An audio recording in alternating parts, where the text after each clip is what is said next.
દેશની મહિલા કરતી સૌની રક્ષા. ભ્રૂણ હત્યાને બંધ કરીને શક્તિનું ગુજરાત બને રે. કિસાન વિકસે, વંચિત વિકસે, સૌની સાથે સૌ કોઈ વિકસે. વિકાસ દિવસ રાત, આ છે ગતિશીલ ગુજરાત. આ છે જોરદાર રજૂઆત, આ છે ગતિશીલ ગુજરાત, આ છે મહેનતની અવિરાત, આ છે ગતિશીલ ગુજરાત. વીજળી સૂર્ય કિરણથી જબકે જળની રેલમ છેલ છે સગળે. રસ્તા મકાન બંધો વિકસ્યા, ચેક ડેમ ને ખેત તલાવડી, રણને થંભાવીને ઊભા. શિક્ષણમાં અગ્રેસર સૌથી, ટેકનોલોજીમાં અવ્વલ નંબર. આધુનિકતાથી ઝળકે છે ભૂમિ આરળિયાત. આ છે ગતિશીલ ગુજરાત, આ છે ગતિશીલ ગુજરાત.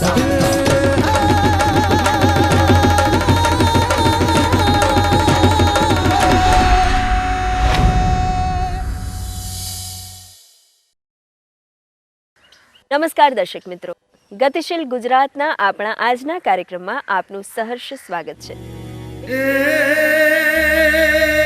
જાગે છે ગુર્જર ધરા ને જાગ્યા સૌ પશુપાલકો સુખને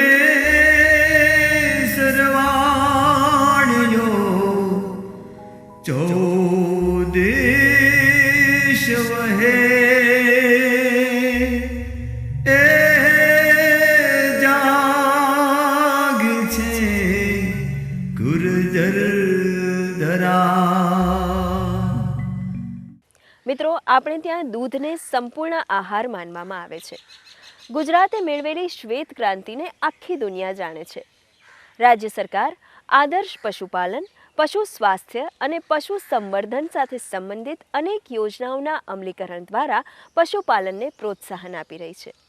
આ દિશામાં એક મહત્વપૂર્ણ કાર્યક્રમનું આયોજન તાજેતરમાં શ્વેતનગરી આણંદમાં કરાયું હતું. ગામડું હોય કે શહેર, સવાર પડે અને શ્વેત ક્રાંતિના પ્રતીકરૂપ દૂધની ધારા ઘર ઘરમાં પહોંચે છે. છેલ્લા 10 વર્ષમાં ગુજરાતમાં દૂધ ઉત્પાદનમાં 73.5% વધારો નોંધાયો છે. એ જ બતાવે છે કે રાજ્યના પશુપાલકો કૃષિની સાથે સાથે જ પશુપાલન તરફ પણ વળ્યા છે. પશુપાલકો રાજ્ય સરકાર દ્વારા અમલી બનાવવામાં આવેલી અનેક યોજનાઓને કારણે વિશેષ સમૃદ્ધ થયા છે.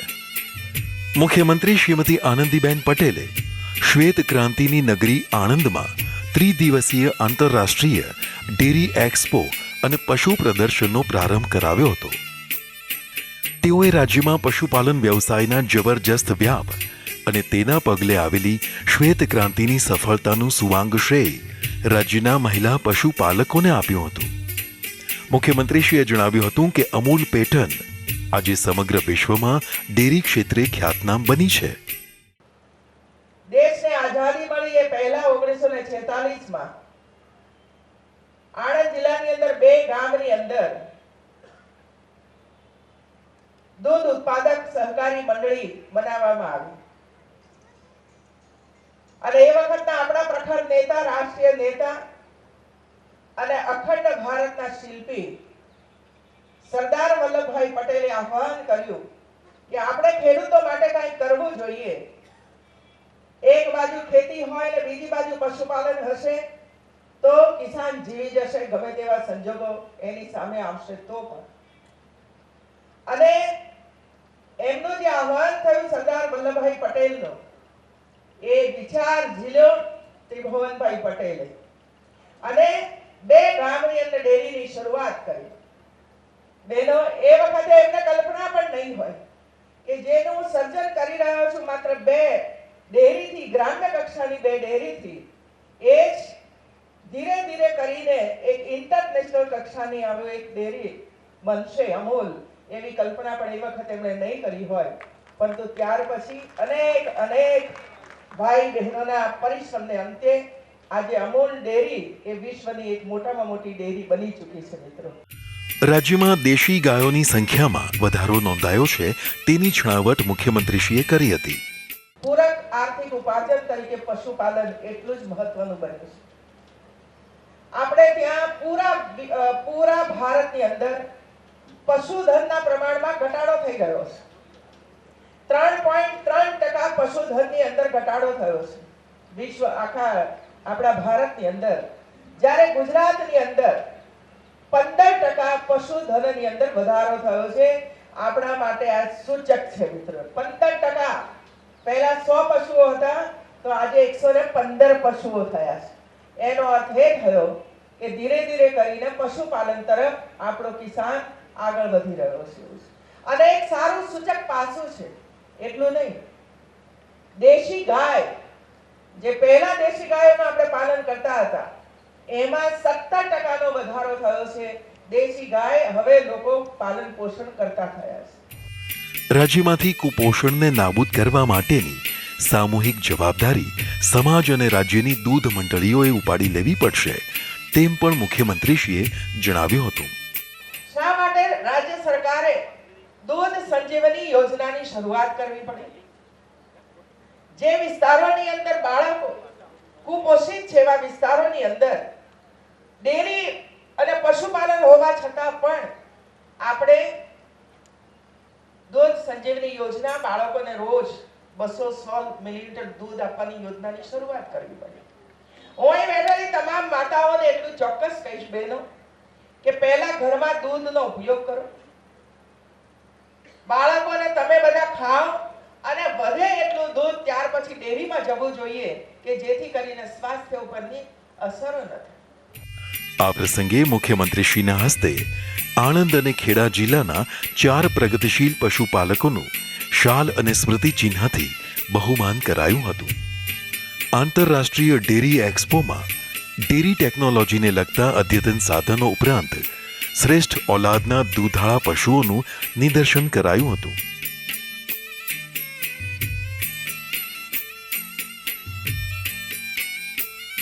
જિલ્લાના પ્રભારી મંત્રી શ્રી છત્રસિંહ મોરી, સાંસદશ્રીઓ, ધારાસભ્યશ્રીઓ, ઉચ્ચ પદાધિકારીઓ, અધિકારીઓ અને વિશાળ સંખ્યામાં ખેડૂતો અને મહિલા પશુપાલકો ઉપસ્થિત રહ્યા હતા. ગતિશીલ ગુજરાતના આપણા આજના કાર્યક્રમમાં આગળ વધીએ એ પહેલા જોઈ લઈએ એક સંદેશ. રામ રામ મુખી. રામ રામ. કઈ તરફની સવારી છે આજે? પ્રગતિ તરફની સવારી છે મુખી. પ્રગતિ તરફની સવારી? આ તો કૃષિ મહોત્સવમાં જઈએ છે એટલે રમેશ આમ વાત કરે છે. હવે સમજાયું. પણ પ્રગતિની સવારીનું સરનામું શું છે? આ વખતે જિલ્લા પંચાયતની સીટ દીઠ યોજાઈ રહ્યો છે કૃષિ મહોત્સવ, અને એ પણ પૂરા 2 દિવસ માટે. 2 દિવસનો કૃષિ મહોત્સવ? હા, 2 દિવસનો કૃષિ મહોત્સવ છે આ વખતે. કૃષિ વૈજ્ઞાનિકો અને નિષ્ણાત અધિકારીઓ દ્વારા નવું માર્ગદર્શન મળશે અને પ્રગતિશીલ ખેડૂતો પોતાના અનુભવો પણ કહેશે, અને આપણી સહાયના મંજૂરી પત્રો અને સહાયના ચેક પણ મળશે. અને ત્યાં 2 દિવસનું પ્રદર્શન પણ યોજાશે. દવા, બિયારણ, ખેતોજારો અને સૂક્ષ્મ પિયતને લગતી કંપનીઓના સ્ટોલ હશે અને વેચાણ પણ થશે. આ વખતે કૃષિ મહોત્સવ એકદમ નવીન સ્વરૂપે છે. તો મુખી, તમે પણ ચાલો કૃષિ મહોત્સવમાં. કૃષિ મહોત્સવ 2015 22 એપ્રિલ થી 11મી મે 2015. અમે પણ ઉજવીએ કૃષિમાં પ્રગતિનો ઉત્સવ, કૃષિ મહોત્સવ.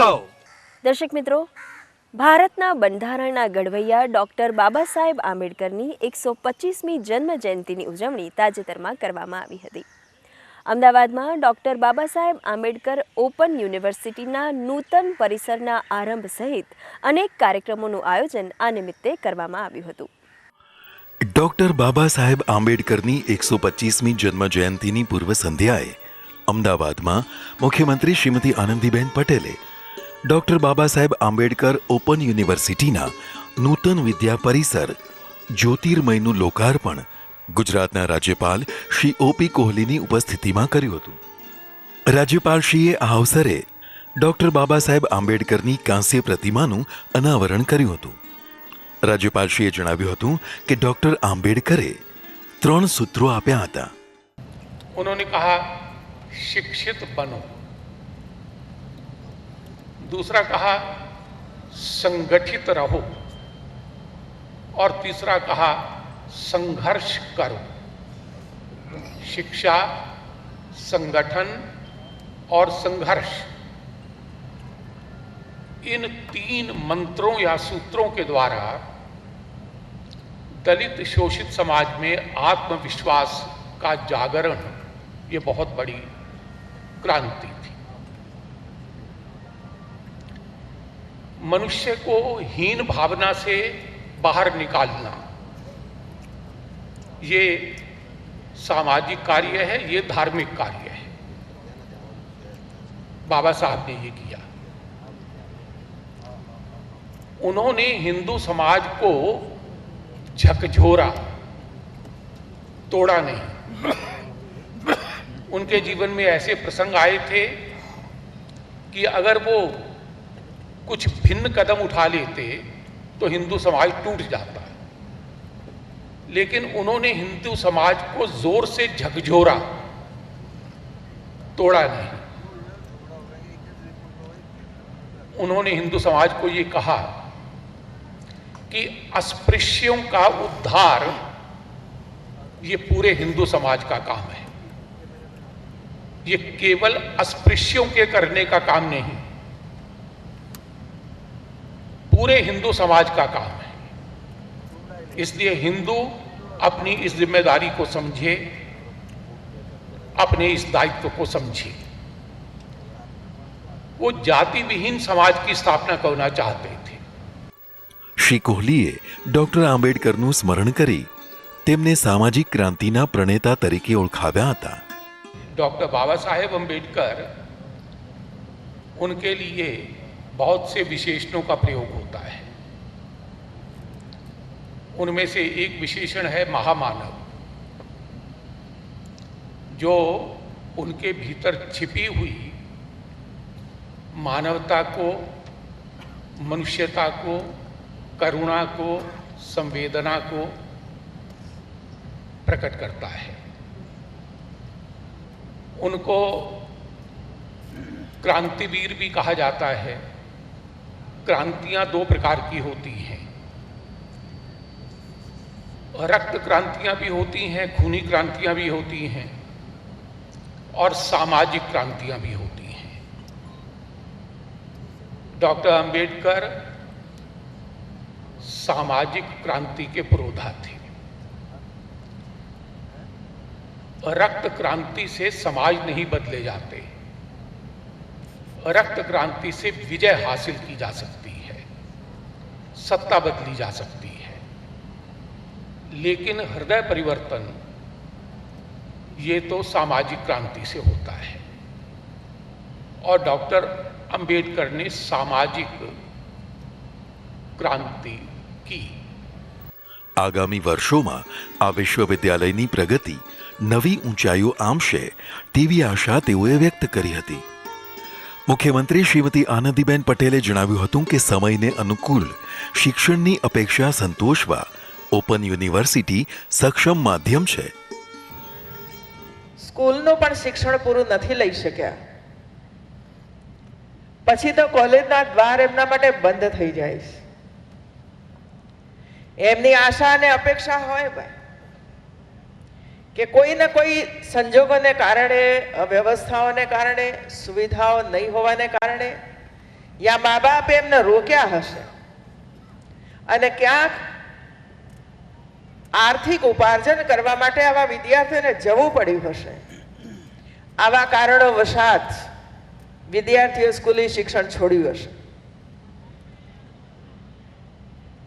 અને એટલે આવા વિદ્યાર્થીઓ કે જેમને કામ કરતા કરતા પણ ભણવાની ઈચ્છા થાય છે, પોતાના જીવનનું એમણે ઘડતર કરવું છે, શીખવાની તમન્ના છે, આગળ વધારવા માટેની આશાઓ રાખી છે, કંઈક બનવાની ના સપના સેવ્યા છે, એવા વિદ્યાર્થીઓ માટે આ યુનિવર્સિટી ભગવાન સ્વરૂપ બની છે મિત્રો। મુખ્યમંત્રીશ્રીએ યુનિવર્સિટીના આ ભવનની બહુવિધ સવલતોની પ્રશંસા કરી હતી। આપણામાંથી કોઈ શીખે છે મિત્રો। આજે દેશભરના અનેક અધિકારીશ્રીઓ ગુજરાતની અંદર ચાલતા કામ જોવા માટે આવે છે। વિચાર કરીએ શું કામ આવતા હશે મિત્રો? કંઈક નવું કર્યું હશે ત્યારે આવતા હશે। અને હવે હું ચોક્કસ ખાતરીપૂર્વક કહું છું કે હવે કોઈને નવી યુનિવર્સિટીનું ભવન બનાવવું હશે તો આ ઓપન યુનિવર્સિટીનું ભવન જોવા માટે અને એની અંદર ઊભી કરેલી વ્યવસ્થાઓને જોવા અને શીખવા અને પોતાની યુનિવર્સિટીને બનાવવા માટે આવશે મિત્રો. એક આદર્શ યુનિવર્સિટી કેવી હોવી જોઈએ મિત્રો? પણ મેં પહેલા કહ્યું, માત્ર ભવન પૂરતું નહીં. આ ઈંટ અને ચૂનાનું બનાવેલું ભવન નથી. અહીં આપણા વિદ્યાર્થીઓનું ઘડતર થઈ રહ્યું છે. આવતીકાલ તૈયાર થઈ રહી છે. સ્વાધ્યાય રેડિયો આરંભ કરવા માટે મુખ્યમંત્રીશ્રીએ અભિનંદન પાઠવ્યા હતા. આજે 2-3 નવા પગલા આ યુનિવર્સિટીને આરંભ કર્યો છે. ખેતરમાં કામ કરતા કરતા પણ વિદ્યાર્થી રેડિયો દ્વારા કેવી રીતે શીખી શકે, આ એક નવી કલ્પના છે મિત્રો. અને જે આ ક્ષેત્રના નિષ્ણાંતો છે, તજજ્ઞો છે, એ આના સ્ટુડિયોની અંદર આવે અને ત્યાં વિદ્યાર્થીઓને માર્ગદર્શન કરે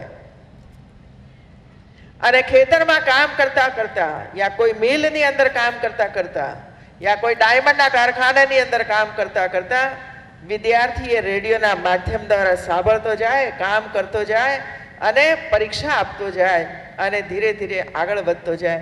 આ કલ્પના કરવી મુશ્કેલ હતી, પણ આ કલ્પના ઓપન યુનિવર્સિટીના સૌ અધ્યાપકોએ અને વીસીએ ભેગા મળીને કરી છે અને એટલા માટે હું એમને અભિનંદન આપું છું મિત્રો. ડોક્ટર બાબા સાહેબ આંબેડકરનું સ્મરણ કરતા મુખ્યમંત્રીશ્રીએ જણાવ્યું હતું કે બાબા સાહેબ બંધારણના ઘડવૈયા, ભારત રત્ન, અનેક વિષયોનું જ્ઞાન, દલિત સમાજની અંદર જન્મેલા હોવા છતાં પણ કેટલા બુદ્ધિશાળી હતા એ તો જે બંધારણ તૈયાર કરીને એમણે દેશ સમક્ષ આપ્યું છે એના ઉપરથી જ આપણને ધ્યાનમાં આવે છે મિત્રો. દલિત શોષિત વર્ગો માટે કામ કરનાર વ્યક્તિ, અને એકલું એક ક્ષેત્ર નહીં, સમગ્ર સમાજને આની સાથે કેવી રીતે જોડવું, મહિલાઓનું પણ શિક્ષણ કેવી રીતે થાય, કુરિવાજો કેવી રીતે દૂર થાય, બાળ લગ્નો કેવી રીતે અટકાવી શકાય, અસ્પૃશ્યતા નિવારણ માટે જે ઝુંબેશ મહાત્મા ગાંધીજીએ ચલાવી, અને હું જ્યારે અહીં આવી છું આપના બધાની વચ્ચે, ત્યારે બાબા સાહેબ આંબેડકરના જીવનની અંદરથી કમસે કમ આટલું તો આપણે શીખી લઈએ કે જ્ઞાત જાતના ભેદભાવ આપણે દૂર કરીએ મિત્રો. શિક્ષણ મંત્રી શ્રી ભૂપેન્દ્રસિંહ ચુડાસમાએ રિમોટ કંટ્રોલથી સ્વાધ્યાય ટીવીનું લોન્ચિંગ કર્યું હતું. સ્વાધ્યાય માટે અભિનંદન અને વિદ્યાર્થીઓને ખૂબ ખૂબ શુભેચ્છાઓ. તેનો ખૂબ સારો ઉપયોગ કરે. છેલ્લા 13-14 વર્ષની અંદર જ ટૂંકા ગાળામાં રાજ્યના ભવિષ્યને, વિદ્યાર્થીના ભવિષ્યને અને શિક્ષણને ધ્યાનમાં રાખીને 2001-2માં જે 11 યુનિવર્સિટી હતી, આજે મને કહેતા આનંદ છે કે કુલ મળીને 54 યુનિવર્સિટી આ રાજ્યમાં આપણે કરી શક્યા છીએ. શિક્ષણ રાજ્યમંત્રી શ્રીમતી વસુબેન ત્રિવેદીએ જ્ઞાનની નવી ક્ષિતિજો ખોલતા સ્વાધ્યાય રેડિયોનો આરંભ કરાવ્યો હતો. સામાજિક ન્યાય અને અધિકારિતા મંત્રી શ્રી રમણલાલ વોરાએ પ્રાસંગિક ઉદ્બોધન કર્યું હતું. ડોક્ટર બાબા સાહેબ આંબેડકરે 3 સૂત્રો આપ્યા હતા: શિક્ષિત બનો, સંગઠિત બનો અને સંઘર્ષ કરો. એવા ડોક્ટર બાબા સાહેબ આંબેડકરે કોલંબિયા યુનિવર્સિટીમાં ઇકોનોમિક્સ અને પોલિટિકલ સાયન્સના વિષય સાથે એવું MA થયેલા હતા. અને આ યુનિવર્સિટીએ એની સ્થાપનાથી શરૂઆતના 300 વર્ષ સુધીમાં એમણે નક્કી કર્યું કે આ 300 વર્ષમાં મારો સર્વશ્રેષ્ઠ વિદ્યાર્થી કોણ? તો આ યુનિવર્સિટીએ પસંદ કર્યા કે 300 વર્ષમાં આ યુનિવર્સિટીનો સર્વશ્રેષ્ઠ વિદ્યાર્થી એટલે ડોક્ટર BR આંબેડકર. અમદાવાદના મેયર શ્રી, યુનિવર્સિટીના કુલપતિ શ્રી મનોજ સોની, સ્વામી આધ્યાત્માનંદજી, વિવિધ ક્ષેત્રના મહાનુભાવો શિક્ષણ ક્ષેત્રના અગ્રણીઓ અને વિદ્યાર્થીઓ ઉપસ્થિત રહ્યા હતા. તારીખ 14 એપ્રિલે ગાંધીનગરમાં યોજાયેલા એક કાર્યક્રમમાં મુખ્યમંત્રી શ્રીમતી આનંદીબેન પટેલે ડોક્ટર બાબા સાહેબ આંબેડકરની 125મી જન્મ જયંતિએ આંબેડકરજીની પ્રતિમા સમક્ષ ભાવાંજલિ અર્પણ કરી કૃતજ્ઞતા વ્યક્ત કરી હતી. રાજ્ય મંત્રીમંડળના સદસ્યશ્રીઓ, વિધાનસભાના ઉપાધ્યક્ષશ્રી, ધારાસભ્યો, અગ્રણીઓ અને નાગરિકો જોડાયા હતા. એ પછી મુખ્યમંત્રીશ્રીએ વિધાનસભા પોડિયમમાં ડોક્ટર આંબેડકરના તૈલચિત્ર સમક્ષ ભાવાંજલિ અર્પણ કરી હતી. વિધાનસભાના અધ્યક્ષ શ્રી ગણપતસિંહ વસાવા અને મહાનુભાવો આ અવસરે ઉપસ્થિત રહ્યા હતા. દર્શક મિત્રો, ગુજરાતમાં બનતી વિકાસની અને સાંસ્કૃતિક ઘટનાઓ સંકલિત રૂપે નિહાળીએ સમાચાર સારાંશમાં. ગાંધીનગરમાં તાજેતરમાં regulatory framework for IFSC in India આ વિષયનો એક સેમિનાર યોજાયો હતો. કેન્દ્રીય નાણામંત્રી શ્રી અરુણ જેટલીએ સેમિનારને સંબોધતા જણાવ્યું હતું કે ગિફ્ટ સિટીમાં આકાર લેનારું દેશનું પ્રથમ ઇન્ટરનેશનલ ફાઇનાન્શિયલ સર્વિસીસ સેન્ટર દેશ માટે લેન્ડમાર્ક બની રહેશે. ગુજરાતના મુખ્યમંત્રી શ્રીમતી આનંદીબેન પટેલે જણાવ્યું હતું કે બિઝનેસ અને ફાઇનાન્સ બાબતે શ્રેષ્ઠ સુવિધાઓ ઉપલબ્ધ કરાવવામાં દેશમાં ગુજરાત હર હંમેશ અગ્રીમ સ્થાને રહ્યું છે. રાજ્યના નાણામંત્રી શ્રી સૌરભભાઈ પટેલ, RBI, સેબી અને ઇરડાના વરિષ્ઠ અધિકારીઓ ઉપસ્થિત રહ્યા હતા. અમદાવાદ મહાનગરના નગરજનોને તાજેતરમાં એક જ દિવસમાં ₹93 કરોડના નાગરિક સુવિધાના વિકાસ કામોના લોકાર્પણ અને ખાતમુહૂર્તની ભેટ મુખ્યમંત્રી શ્રીમતી આનંદીબેન પટેલના હસ્તે આપવામાં આવી હતી. બાળકોના મનોરંજન અને રમતગમત માટે પાર્ક્સ અને ગાર્ડન વિભાગ દ્વારા બગીચાના કામોના લોકાર્પણ અને ખાતમુહૂર્ત કરાયા હતા.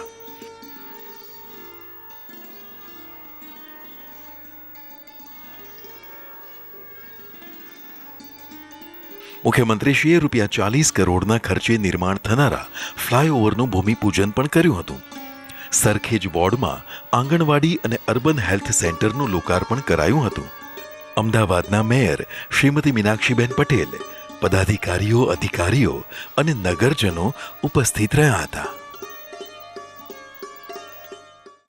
તો દર્શક મિત્રો, આ હતી ગતિશીલ ગુજરાત કાર્યક્રમની આપણી આજની સફર. ફરી મળીશું ગુજરાતના વિકાસની આવી જ અવનવી વાતો અને માહિતીનો રસથાળ લઈને આવતા સપ્તાહે.